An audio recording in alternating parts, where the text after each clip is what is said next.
Hello my dear children, welcome to my channel Sudhir sir chemistry. बेटा आज मैं आपको organic chemistry first year and second year जो हमारी 11th क्लास में और 12th क्लास में जो ऑर्गेनिक पढ़ाते हैं, मैं उसकी बात कर रहा हूँ।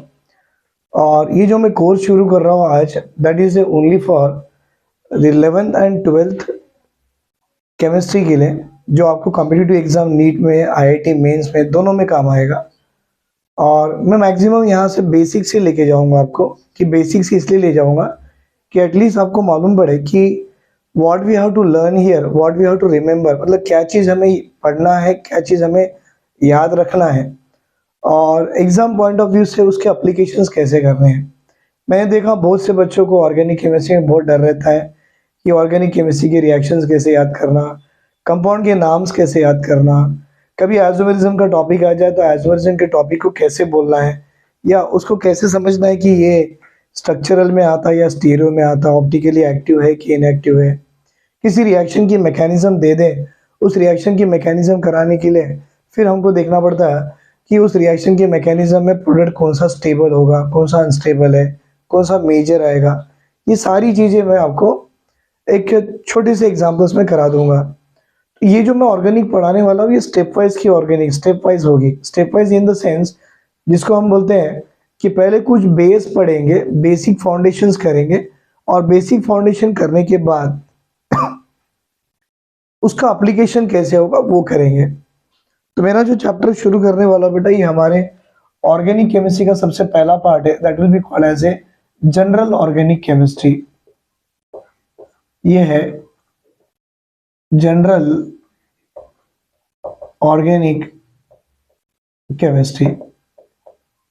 अब मैं आपको ये भी बता दूं कि जनरल ऑर्गेनिक केमिस्ट्री में, जनरल ऑर्गेनिक केमिस्ट्री जिसको हम लोग जीओसी की फॉर्म से नाम से बताते हैं कि जनरल ऑर्गेनिक केमिस्ट्री, बेटा ये जीओसी एग्जैक्टली वैसी ही है जैसे कि अगर हमको मैथमेटिक्स पढ़ना है तो हमको पहले नंबर आना चाहिए, 1 2 3 4, टेबल्स आना चाहिए, एडिशन, सब्ट्रैक्शंस, मल्टीप्लिकेशन। अगर हमको कुछ इंग्लिश के स्टेटमेंट बनाना है तो हमको अल्फ़ाबेट आना चाहिए, ABCD। फिर उन अल्फ़ाबेट्स को जोड़ के वर्ड बनाएंगे, वर्ड के सेंटेंस।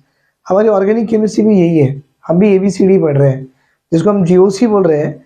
ये जीओसी में सारी चीज़ें बताई जाएंगी और इनका अप्लीकेशन आपको ऑर्गेनिक में करना पड़ेगा। और डोंट वरी, मैं आपको इतने अच्छे अच्छे ट्रिक्स दूंगा जिससे बच्चों को क्लैरिटी आ जाएगी कि ऑर्गेनिक ऑर्गेनिक को सॉल्व कैसे किया जाता है। और मैं गारंटी देता हूँ, अगर कोई बच्चा नीट में होगा तो मेरी गारंटी है, जो नीट में 15 क्वेश्चन जो ऑर्गेनिक के आते हैं 11th और 12th मिला के, आप उसको 5 मिनट में सॉल्व करा लोगे। और जो बच्चा आईआईटी मेंस के लिए पढ़ रहा है स्पेशली, तो ये आईआईटी मेंस में अगर हम देखें तो ऑर्गेनिक के मिनिमम आपको 7 से 9 क्वेश्चन आते हैं, और गारंटी मेरी है 9 क्वेश्चन आप 10 से 15 मिनट में बना लोगे। तो इस तरह से हमको ऑर्गेनिक पढ़ना है। तो आपको ये जो जीओसी में शुरू करने वाला हूँ, ये शुरू होगा topic number 1 called as a tetravalency of a carbon. Tetravalency of carbon मैं यहाँ से शुरू करने वाला हूँ, क्योंकि हमारी एनसीईआरटी में जो सबसे पहला टॉपिक दिया हुआ है वो इसी के बारे में बताया गया है कि what is a tetravalency of carbon, carbon की टेट्रा वैलेंसी क्या है। हम सब जानते हैं कार्बन की एटॉमिक नंबर होती है, एटॉमिक नंबर ऑफ कार्बन होती है 6।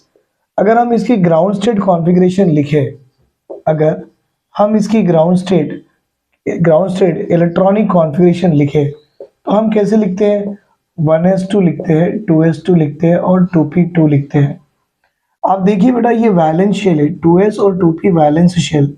वैलेंस शेल का मतलब वो शेल, मतलब वो आखिरी शेल जिसमें नंबर ऑफ इलेक्ट्रॉन्स होते हैं।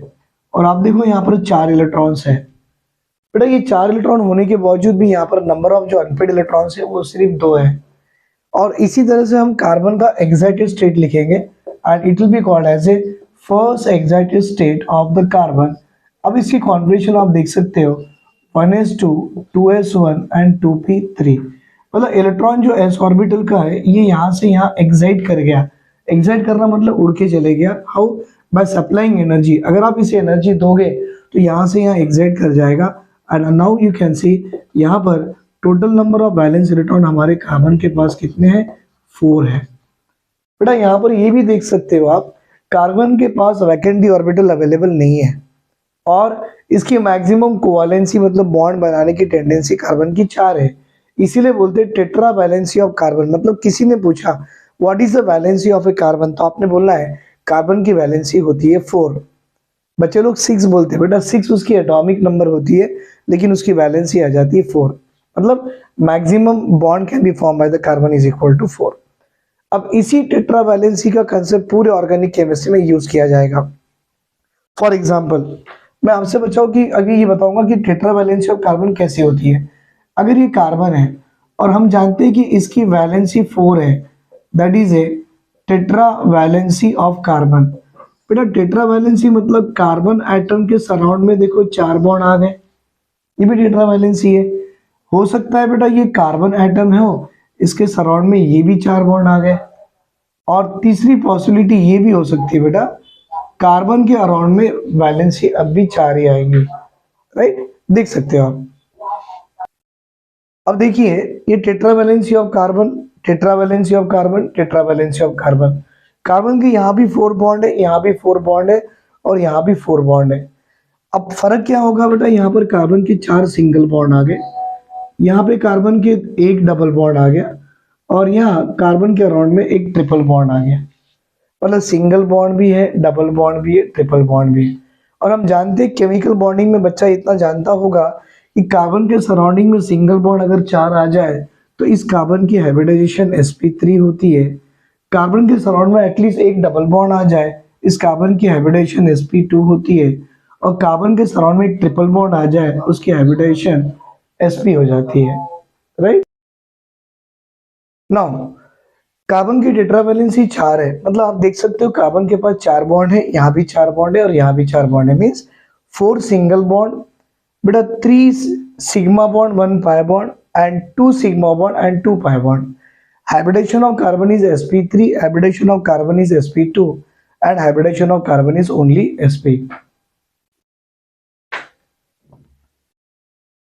बेटा देखिए टेट्रा वैलेंसी ऑफ कार्बन में कार्बन के पास 4 सिग्मा बॉन्ड है, 3 सिग्मा 1 पाई, 2 सिग्मा 2 पाई।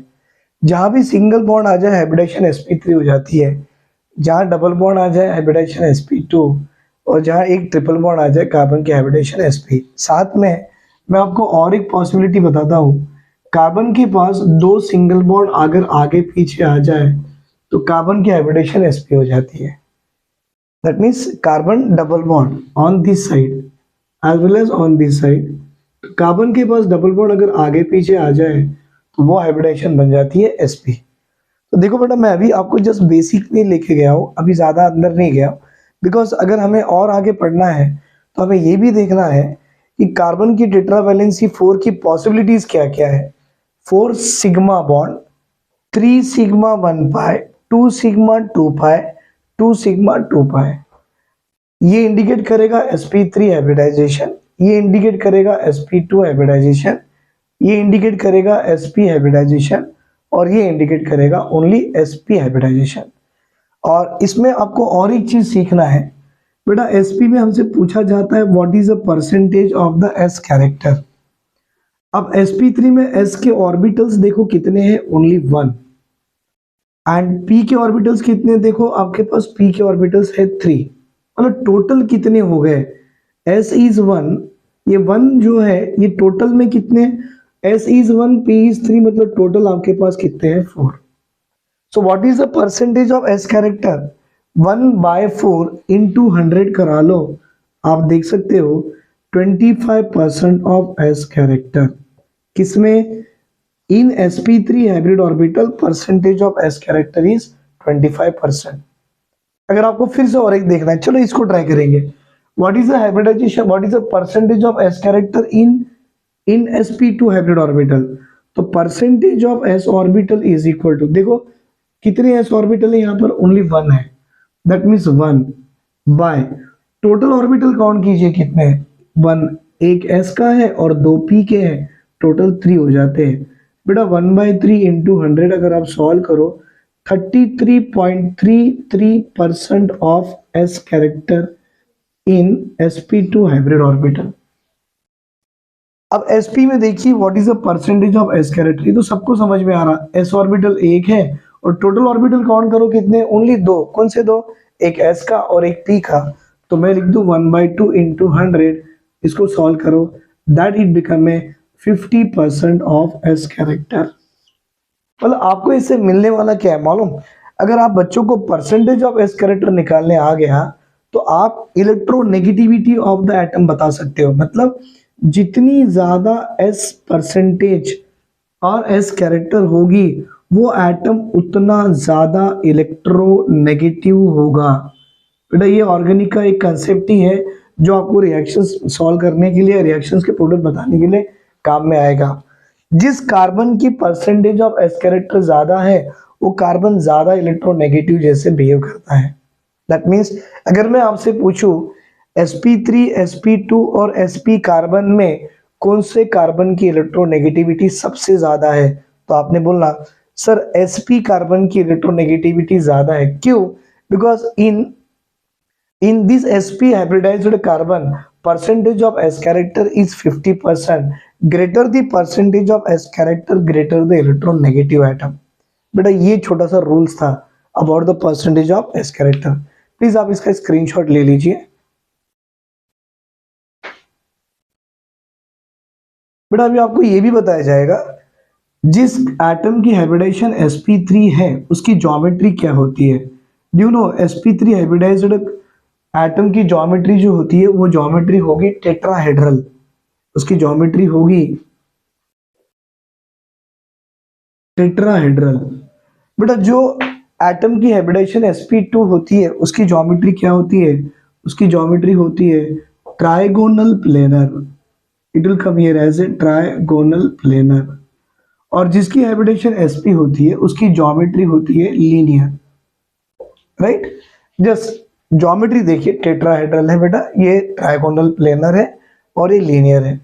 इसके हिसाब से जिसकी हाइब्रिडेशन टेट्रा sp3 और टेट्राहेड्रल हो वो कैसे होता है, तो देखिए ये कार्बन एटम अगर होगा तो 1 2 3 4 इस अरेंजमेंट को टेट्राहेड्रल बोला जाता है।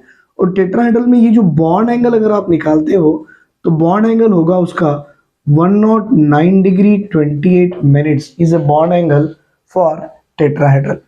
अगर ट्राइगोनल प्लेनर की बात करते हो बेटा ट्राइगोनल प्लेनर ऐसे होता है, ये ट्राइगोनल प्लेनर है, ये this is called as a trigonal planar. और ट्राइगोनल प्लेनर में अगर बॉन्ड एंगल अगर आप निकालोगे तो बॉन्ड एंगल ट्राइगोनल प्लेनर में आएगी 120 डिग्री। बेटा 120 degree bond angle trigonal planar में आती है। और sp मतलब लीनियर, और जानते हो लीनियर सीधी सीधी लाइन होती है। ये सेंट्रल एटम है और दो सराउंडिंग एटम है और यहाँ से यहाँ अगर आप बॉन्ड एंगल निकालो तो ये आ जाती है 180 डिग्री। मतलब मैंने आपको जो बताया है जस्ट इतना ही बताया कि जिस एटम की हाइब्रिडेशन sp3 हो उसकी ज्योमेट्री होती है tetrahedral, bond angle 109 degree 28 minutes. मैं आपको फिर अलग से लिखा दे रहा हूँ। देखिए बेटा कार्बन एटम जिसकी हाइब्रिडाइजेशन sp3 हो उस एटम की ज्योमेट्री अगर आप देखते हो तो ज्योमेट्री उसकी आएगी एज ए टेट्राहेड्रल।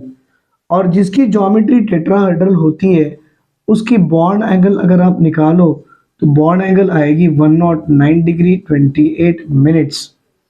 जिस एटम की हाइब्रिडाइजेशन आपकी sp2 आ जाए उसकी ज्योमेट्री होती है ट्राइगोनल प्लेनर। और ट्राइगोनल प्लेनर में अगर आप बॉन्ड एंगल निकालने जाओ तो 120 डिग्री, बोरॉन ट्राइफ्लोराइड होता है ना उसी तरह से मैंने बना दिया है। और थर्ड वन कार्बन एटम जिसकी हाइब्रिडाइजेशन sp हो उसकी ज्योमेट्री होती है लीनियर और उसकी बॉन्ड एंगल आती है एज ए 180 डिग्री। तो बेटा ये छोटा सा कंसेप्ट था ज्योमेट्री बॉन्ड एंगल के साथ में, और यही छोटा सा कंसेप्ट था परसेंटेज ऑफ एस कैरेक्टर के बारे में। और ये परसेंटेज ऑफ एस कैरेक्टर से आप एटम की इलेक्ट्रोनेगेटिविटी बता सकते हो और ये कार्बन की टेट्रावैलेंसी आ सकती है। अब देखो मैंने आपको ये सारी चीजें जो बता दिया इसका यूज कहाँ होने वाला है। इसका सबसे पहले यूज होता है कि आपको एक कंपाउंड दिया जाएगा, वो कंपाउंड में आपसे पूछा जाएगा कि इसके अंदर नंबर ऑफ सिग्मा बॉन्ड्स कितने हैं और नंबर ऑफ पाई बॉन्ड्स कितने हैं। How many number of sigma bonds and how many number of pi bond present on it, वो हमको निकालना है।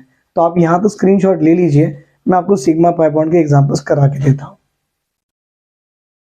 बट अभी जो मैंने टेट्रावैलेंसी ऑफ कार्बन डिस्कस किया आपसे कि कार्बन की वैलेंसी 4 है, कार्बन की वैलेंसी अगर 4 हो तो बेस्ड ऑन दैट कार्बन की वैलेंसी आप ये भी बता सकते हो कि कार्बन के अराउंड में सिंगल बॉन्ड है कि एक डबल बॉन्ड है कि एक ट्रिपल बॉन्ड है। और उसके हिसाब से आप उसकी हाइब्रिडाइजेशन बॉन्ड एंगल बता सकते हो। अब मुझे जो बताना है आपको उससे calculations of number of calculation of number of sigma, ये ऐसे लिखते हैं, and pi PIE pi bond. किसी भी गिवन कंपाउंड में नंबर ऑफ सिग्मा बॉन्ड्स कितने हैं और नंबर ऑफ पाई बॉन्ड्स कितने हैं वो कैसे निकाले जाते हैं मैं आपको वो करा दूंगा। फॉर एग्जांपल देखिए, ये करने से पहले मैं आपको एक छोटा सा रूल सिखा देता हूँ। बेटा रूल ये है, और ये रूल है ना सिर्फ ओपन चेन कंपाउंड के लिए एप्लीकेबल है।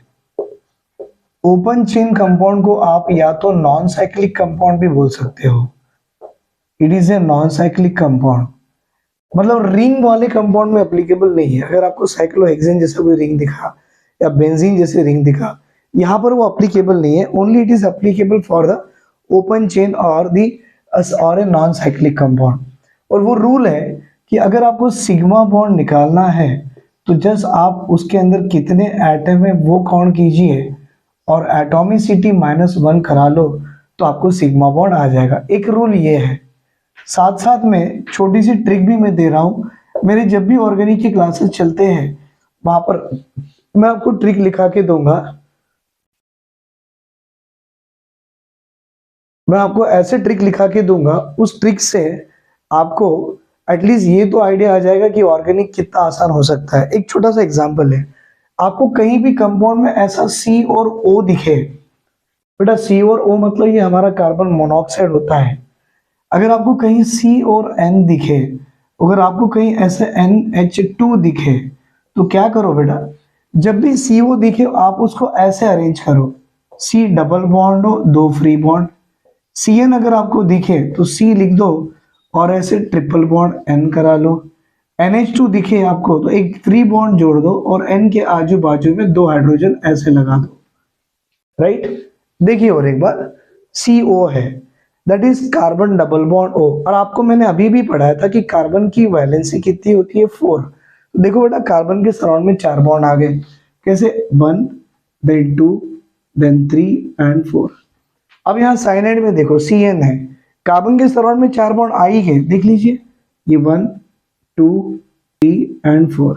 बेटा ये NH2 है तो देख सकते हो आप ये नाइट्रोजन के सराउंड में 3 बॉन्ड 1 2 and 3, इसके सराउंड में 3 बॉन्ड आ गए।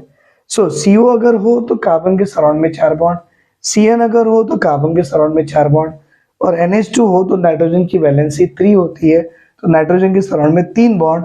लेकिन आप एक बात ये भी सीख लो कि नाइट्रोजन के पास एक लोन पेयर जरूर होता है। ये नाइट्रोजन दिख रहा है बेटा, इसके सर पे एक लोन पेयर भी होता है।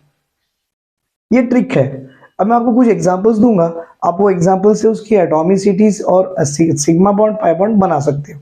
फॉर एग्जांपल सबसे पहला एग्जांपल हम लेंगे जो मोस्ट ऑफ द बुक में दिया जाता है, हैलाइड्स के फॉर्म में दिए जाते हैं, अल्काइल हैलाइड्स अराइल हैलाइड्स के फॉर्म में दिए जाते हैं। चलो मैं आपको वो पहला एग्जांपल दे रहा हूँ। सबसे पहला बेस्ट एग्जांपल है बेटा, ये है CH3 टेकन ट्वाइस CO करके ऐसा कंपाउंड दे दिए और इन्होंने पूछा कि इस कंपाउंड में नंबर ऑफ सिग्मा बॉन्ड्स और नंबर ऑफ पाई बॉन्ड्स कितने हैं। तो आप देखिए बेटा, पहले मेरा रूल अप्लाई कीजिए, sigma bond is equal to atomicity -1। अब आप देखो इसके अंदर एटम्स कितने हैं, ये कार्बन 1 है और हाइड्रोजन कितने आ गए 3, तो कार्बन 1 प्लस हाइड्रोजन 3 टोटल कितने आ गए 4, 4 इंटू 2 करा लो 8, 8 प्लस 1 9, 9 प्लस 1 10, एटॉमिसिटी तो 10 है, -1 करा लो सिग्मा बॉन्ड तो 9 आएंगे। और आप जानते हो पाई बॉन्ड का कोई रूल ही नहीं है, पाई बॉन्ड के लिए आपको कैसा भी करके स्ट्रक्चर ही बनाना पड़ता है। तो मैंने आपको एक ट्रिक सिखा दिया, कंपाउंड में जहां CO दिखता है CO आप उसको ऐसे अरेंज कीजिए, ये रहा बेटा C और ये रहा double bond O, free bond free. अब ये CH3 2 बार है, इस बॉन्ड से कार्बन जुड़ गया और इसके साथ में 3 हाइड्रोजन जुड़ गए, तो देखो ये CH3 बन गया। फिर 2 बार है तो इस बॉन्ड से कार्बन जुड़ गया और इसके साथ 3 हाइड्रोजन फिर जुड़ गए और ये भी CH3 हो गया। और आप जानते हो जब आपको सिग्मा बॉन्ड बनाने हैं तो सबसे पहले 2 एटम्स के बीच में बनने वाला पहला बॉन्ड सिग्मा होता है, ये देखो ये दो एटम के बीच में बनने वाला पहला bond sigma, then sigma sigma sigma, ये दो एटम के बीच में पहला बॉन्ड सिग्मा। तो जो दूसरा बॉन्ड आपको दिख रहा है ये वाला, ये होगा आपका पाई बॉन्ड। देन यहां पर भी ये सिग्मा और ये सिग्मा। अब आप काउंट कर सकते हो सिग्मा कितने हैं, 1 2 3 4 5 6 7 8 9। तो देखो 9 सिग्मा आ ही गए, और ये अकेला एक ही है क्योंकि किसी भी दो एटम के बीच में पहला बॉन्ड सिग्मा बनता है और नेक्स्ट बॉन्ड पाई होता है। तो hence the pi bond in this molecule is 1 but sigma bond is 9, right. Pi bond कितने आ गए 9, सॉरी सिग्मा बॉन्ड कितने आ गए 9, बट पाई बॉन्ड कितने आ गए 1। देख लीजिए इसको।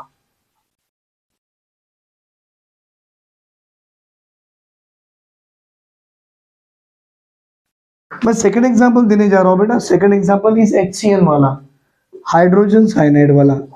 और मैंने आपको बताया था बेटा जब भी मॉलिक्यूल में इस तरह से CN दिखे तो आपको क्या लगाना है, कार्बन ट्रिपल बॉन्ड N लगाना है। आई शो यू, ये C है और कार्बन ट्रिपल बॉन्ड N है, और जो फ्री बॉन्ड है उसको एक H जुड़ गया इस तरह से। और वैसे भी रूल के हिसाब से आप देखो नंबर ऑफ एटम्स कितने हैं, 1 2 3, 3 - 1 तो सिग्मा बॉन्ड 2 आएंगे। और वैसे भी देखो this is a sigma bond, this is a sigma bond, बाकी की ये जो दो बच गए this are the 2 pi bond. मतलब इसके अंदर नंबर ऑफ सिग्मा बॉन्ड्स कितने हैं तो 2, और नंबर ऑफ पाई बॉन्ड्स कितने हैं तो 2। नंबर ऑफ सिग्मा बॉन्ड्स कितने हैं 2 and number of pi bonds कितने हैं 2, right. It is about the HCl molecule. इतना लिख लीजिए आप।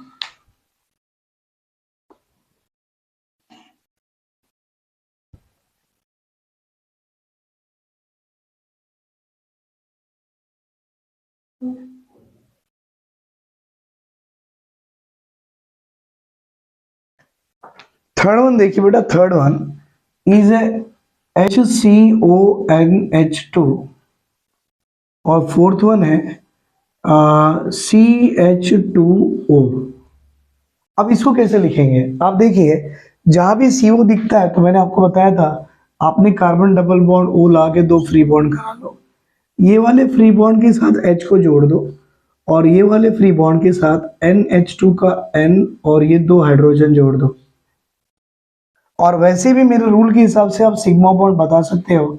एटॉमिसिटी -1, एटम कितने 1 2 3 4 5 6, 6 - 1 तो नंबर ऑफ सिग्मा बॉन्ड तो यहाँ 5 आएंगे। और आप देख भी सकते हो 1 2 3 4 5 सिग्मा और 1 पाई, 5 सिग्मा 1 पाई, तो सिग्मा तो 5 आ ही गए और पाई बॉन्ड यहाँ पर आ गया 1। अब इसकी बात करो, CH2O करके दिया है, हम जानते हैं कार्बन की वैलेंसी 4 होती है और ऑक्सीजन भी इसके साथ में दिख ही रहा है। बेटा कार्बन के साथ अगर ऑक्सीजन दिखता है तो पहले C डबल बॉन्ड O करा लो। आप बोलेंगे सर CO जुड़ के रहना चाहिए, हाँ बेटा कंपाउंड उन्होंने ऐसा लिखा हुआ है, बट आप इस कंपाउंड को H2CO भी लिख सकते हो। तो CO आने से C डबल बॉन्ड O तो आ ही गए, और दो फ्री बॉन्ड दोनों में एक एक H दे दो, and now you can see आपके पास सिग्मा बॉन्ड 3 है और पाई बॉन्ड 1 है। तो इसमें मैं बोलूं number of sigma bond 3 but number of pi bond is equal to 1। Atomicity देखो 2 3 4, 4 - 1 3 sigma and 1 pi bond, right. ये कुछ मैंने एग्जांपल्स दिए हैं आपको, बुक में भी इस तरह से एग्जांपल्स देते, देख लो एक बार।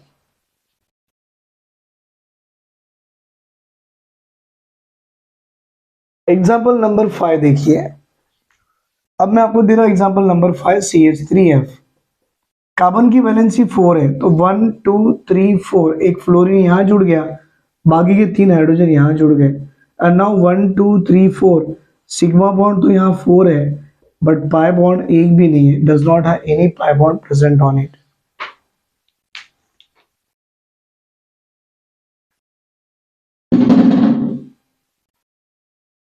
बट अभी कुछ और एक्स्ट्रा एग्जांपल्स देखेंगे हम लोग, और वो एग्जांपल नंबर होगा समवेयर CH3Cl करके दे दिया है, एंड एग्जांपल नंबर 7 है टेट्रासाइनोमीथेन करके देता है, टेट्रासाइनोमीथेन। अब देखो ये नाम दे दिया, आपको आईयूपीएसी नेमिंग जब पढ़ाया जाएगा या नॉमेनक्लेचर पढ़ाया जाएगा तो आपको मालूम पड़ेगा कि ये टेट्रासाइक्लोमीथेन होता क्या है। बेटा मीथेन मतलब एक कार्बन और चार हाइड्रोजन, लेकिन चार हाइड्रोजन की जगह पे चार सीएन के ग्रुप आ गए। साइनो मतलब सीएन, और सीएन को ऐसे लिखा जाता है carbon triple bond N, carbon triple bond N, carbon triple bond N. और सिग्मा बॉन्ड पूछे तो देखो कितना आसान है। आप एक काम कीजिए, पहले एटॉमिसिटी -1 कर लो, आंसर आ ही जाएगा। 1 2 3 4 5 6 7 8 9, 9 - 1 करा लो, सिग्मा 8 आता ही है। देखो this is a 1 sigma, this is another sigma 2, this one is third, then fourth, then this one is fifth, this one is sixth, this one is seventh, and this one is 8. Total sigma 8, and pi bond remaining, these are 2 plus 2, 4 plus 2, 6 plus 2, 8 pi bond and 8 sigma bond. CH3Cl, carbon bonded with 3 hydrogen and chlorine. So as it is having 3 hydrogen, 1 chlorine, so sigma bond is 4. As we are having sigma bond is 4, but pi bond is equal to 0. देख लीजिए example जो मैंने दिया है ये simple example था, और ये एग्जाम्पल नाम के साथ दे दिया है मैंने। एग्जाम्पल नंबर 8 देखिए, ये कुछ ऐसा दिया है, मतलब कंडेंस फॉर्म में बना के दे दिया कि CH3 हो, CH हो और साथ में डबल बॉन्ड, और फिर एक CH हो और एक CN हो। बेटा ऐसे जब भी कंडेंस फॉर्म में फॉर्मूलेज आते हैं तो सबसे पहला काम है कार्बन डबल बॉन्ड को अलग कर दो। ये रहा बेटा C डबल बॉन्ड, C अलग हो गया।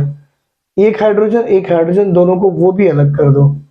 इस कार्बन से मिथाइल ग्रुप जुड़ा हुआ है तो ये C है, और ये C के साथ 3 हाइड्रोजन ऐसे जुड़ गए, और ये CH तो निकाल दिया, CN है, और आप जानते हो CN को ऐसा लिखा जाता है। आई होप अभी आपको सिग्मा बॉन्ड आ ही जाएंगे, नहीं भी आएंगे तो जस्ट आप एटॉमिसिटी फाइंड आउट कर लीजिए। देखो 1 2 3 4 5 6 7 8 9 10, 10 - 1 9 सिग्मा आना ही है। देखो 1 2 3 4 5 6 7 8 9 सिग्मा आ गए। और अगर पाई बॉन्ड की बात करो तो ये रहे 2 पाई बॉन्ड और एक, it is having a 3 pi bond and 9 sigma bond in this molecule. तो मैंने जो अभी सारे आपको सिग्मा पाई बॉन्ड निकालना जो सिखाया था वो एक ही रूल पे काम करा, टेट्रा वैलेंसी ऑफ कार्बन। मतलब हर बच्चे को जानना चाहिए कि वैलेंसी कार्बन की वैलेंसी 4 ही है। देखो कार्बन ने 4 ही बॉन्ड बनाए, यहाँ भी कार्बन ने 4 ही बॉन्ड बनाए, 1 2 3 4 1 2 3 4 1 2 3 4। हर केसेस में देख सकते हो आप कार्बन की वैलेंसी 4 ही है। देख लीजिए एक बार बेटा, एग्जाम्पल नंबर 9 इस तरह से दिया गया है कि CH3 हो, C हो, ट्रिपल बॉन्ड C और ये CH3। सबसे पहले क्या करो, ओपन करना सीखो इसे। C ट्रिपल बॉन्ड C मतलब ये है C ट्रिपल बॉन्ड C, ये कार्बन इस कार्बन से जुड़ा है और कार्बन की वैलेंसी 4 है, मतलब ये 3 हाइड्रोजन से जुड़ गया और एक बॉन्ड यहाँ से जुड़ गया 4। अब ये C के साथ H है कि कार्बन, तो मैं बताऊं ये कार्बन से कार्बन ही जुड़ता है और इस कार्बन के पास रिमेनिंग 3 हाइड्रोजन हो जाते हैं। अब एटॉमिसिटी के कंसेप्ट से आप नंबर ऑफ सिग्मा तो बता ही सकते हो, 3 + 1 4 5 6 7 8 9 10। तो नाउ 10 - 1 करा लो, नंबर ऑफ सिग्मास आपके पास कितने आ रहे हैं, 9। और पाई बॉन्ड देख लीजिए आप कितने हैं बेटा, ये 1 और 2, तो आपके क्योंकि पहला बॉन्ड हमेशा सिग्मा होता है and remaining whatever the bonds are there it become a 2, so pi bond आ गए 2 and sigma bond is a 9 in this example। Example number 10 को ट्राई कीजिए, वो भी मैं बना के दे रहा हूं, आप इसे लिख लीजिए। बेटा मैं और एक एग्जाम्पल दे रहा हूं, देखिए एग्जाम्पल नंबर 10 में अभी यहां पर देखो ट्रिपल बॉन्ड आ गया था। अब मैं डबल बॉन्ड के साथ कुछ एग्जाम्पल्स दूंगा।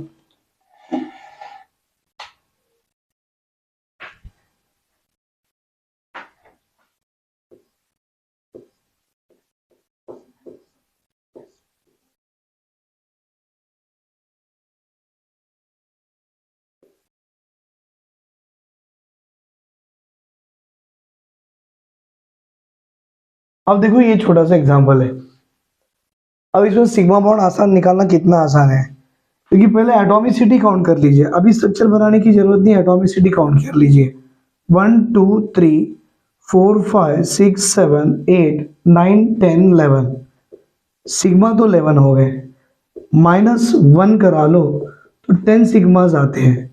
तो पाई बॉन्ड कितने होंगे देखो, 1 एंड 1 2 पाई बॉन्ड प्लस 1, यहाँ पर पाई बॉन्ड आ गए 3 एंड सिग्मा बॉन्ड आ गए 10। तो मैंने जो आज की क्लास में बेटा आपको बताया है that is only for the tetravalency of carbon and number of sigma bond and pi bond present in the molecule. आप इसे देख सकते हो एक बार।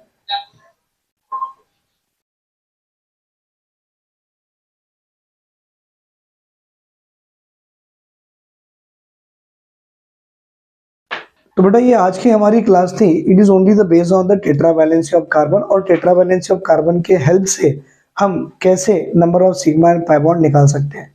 बट हमारी जो नेक्स्ट क्लास होंगी, द नेक्स्ट क्लास, इसी का जो कंटिन्यूटी वीडियो होगा नेक्स्ट वाला, उसमें मैं आपको बताऊंगा कि किसी भी ऑर्गेनिक कंपाउंड से नंबर ऑफ हाइब्रिड ऑर्बिटल्स और नंबर ऑफ प्योर ऑर्बिटल कैसे निकाले जाते हैं, और उसका सिंपल ट्रिक भी दूंगा, और ट्रिक से आपको हाइब्रिड और प्योर ऑर्बिटल निकालना और भी आसान हो जाएगा।